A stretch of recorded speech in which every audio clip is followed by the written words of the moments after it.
accounting for that. Your Excellency, as I said, the retreat is educational for the simple reason that even the corn you gave us today is teaching us something. That you can do agriculture during the dry season as well. So it's all an indication, it's all a lesson that we all have to learn, those of us who are public servants. But that is just on this side. Your Excellency, we commend you for having thought of retreats in the first instance, because we never used to have them. But it was the advent of the Second Republic that brought about retreats, where you consider government as a whole to sit together, get out of their busy office schedules for a few days, and look inwards, and look at the plans they have afoot, the policies, programs, and plans, and link them to our development blueprints. Of course, you thought of the Vision 2020. And out of the Vision 2020 emanated the Program for Accelerated Growth and Employment page. And you also didn't stop there. You said we should link the vision to our globally agreed goals with the heads of state themselves, including yourself, discussed in New York. And that is how the MDGs came about, of course. But you had a vision. You didn't stop at, many countries would say, okay, we just link everything to MDGs. But you said, let's look at Vision 2020 in 20 years' time, from the time you started the vision. Let's look at a distance and see where we are heading to, and where we need to head to, rather. You as, of course, the captain of the ship. And these retreats provided exactly that, for us to look inwards and see how we can ensure that our policies and programs are linked to the vision, and as well as the medium-term plan, which is the page. As I said at the beginning of my statement during this retreat, time is very short. You look at page, we are just 1 year, 8 months away. The same thing with vision, the MDGs. You look at Vision 2020, we are just 6 years and 8 months away. That's not too far. But I can assure you, His Excellency is not stopping there. He's thinking of what else. What else after Vision 2020? What else after the MDGs? What else after page? He always thinks ahead of us. So that is why we have a big challenge. While some of us are walking, others are crawling, His Excellency the President is running. So we need to catch up with him. But through these retreats, because of his guidance and wisdom, I have no doubt in my mind that we would meet the objectives that he set for us and we set for ourselves as well. But like the Secretary General said, and His Excellency reiterated during this retreat, it's not only those of us in this room who can make that happen. Everybody has a role, a duty, and a responsibility. The citizens out there, they have a duty and a responsibility to make it happen. They, for example, highlighted the role of parastatals. But would we say the private sector also has a role? Because in this meeting, we raised a lot of issues where we need private sector involvement for the Gambia to move ahead. And I hope that through the ministries that represent the private sector here, Ministry of Trade among others, perhaps that message would sink. And perhaps they will also have their own retreats out there. I know they have the economic summits usually, where they'll perhaps bring something to our retreats as an input so that we'll have the whole issue of development holistically represented during the retreats.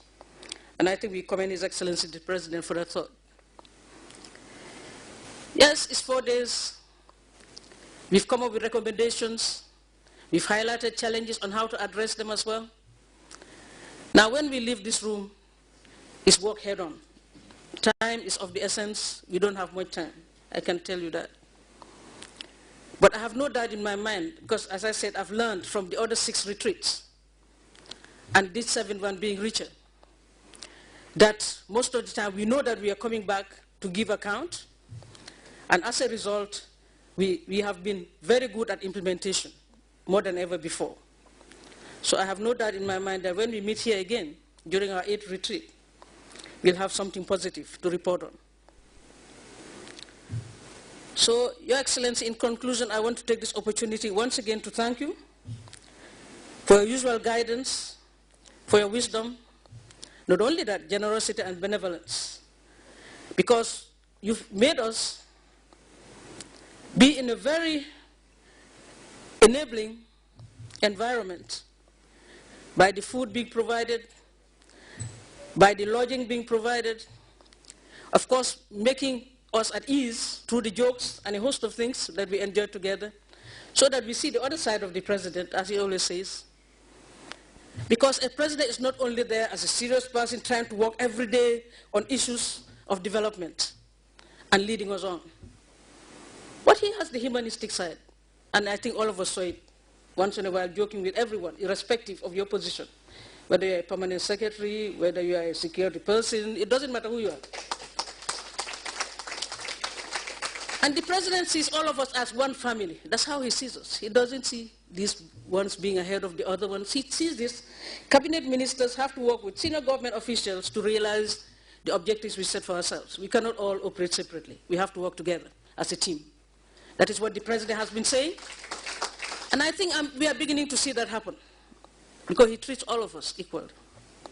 So we have a challenge. Let's go back to our offices and deliver the goods as required of the Gambian people. The president doesn't joke about that. I always say he's been given a mandate by the Gambian people because he's been delivering. People know that he himself as a person delivers. If there's delay anywhere, the blame is on us, not on him. So we have a challenge. But like Your Excellency, like I said, we have a serious civil service here. We always say that that's the nucleus of development, is the heart of government, because it offers services. If it fails, the whole of government would fail, no matter what we do as ministers. So we should thank our technicians, therefore, who continue to deliver the goods and services as required of the Gambian people, and of course, by extension, the parastatals and others. So once again, Your Excellency, without much ado, really, everything that is critical has been said during this retreat. Now it's just for us to go back home and implement what we have planned for ourselves. And inshallah, when next we meet, you'll begin to see progress. There's no doubt about that. Thank you, and may God bless.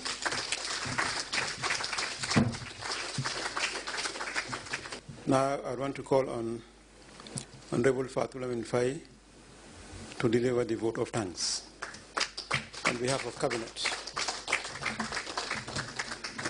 Your Excellency, the President of the Republic of the Gambia, Sheikh Professor Alhaji Dr. Yahya A.J.J. Jammeh, Your Excellency, the Vice President of the Republic and Minister of Women's Affairs, Dr. Aissatou Njie Seydi, I am honored and privileged to be given the opportunity to deliver the vote of thanks on this auspicious occasion, marking the end of the 7th Cabinet retreat, on behalf of my colleagues and everyone in this gathering.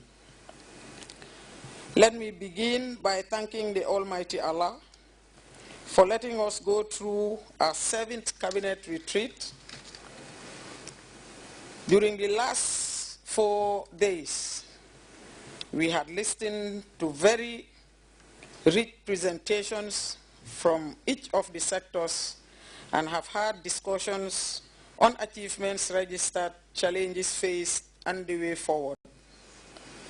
At this juncture, I would like to re-echo the point made by the Honorable Minister for Presidential Affairs, Her Excellency the Vice President, and indeed His Excellency the President of the Republic, that we are only about 6.5 years away from year 2020. And less than 2 years away from 2015. Although a lot has already been achieved, we need to redouble our efforts and work even harder in a bid to achieve the objectives we have set for ourselves, as well as meet our international obligations regarding the MDGs, indeed also as well as PAGE. We could not have registered the successes in our sectors without the support and guidance of our dynamic leader, His Excellency, the President of the Republic. I do believe that His Excellency has already done so much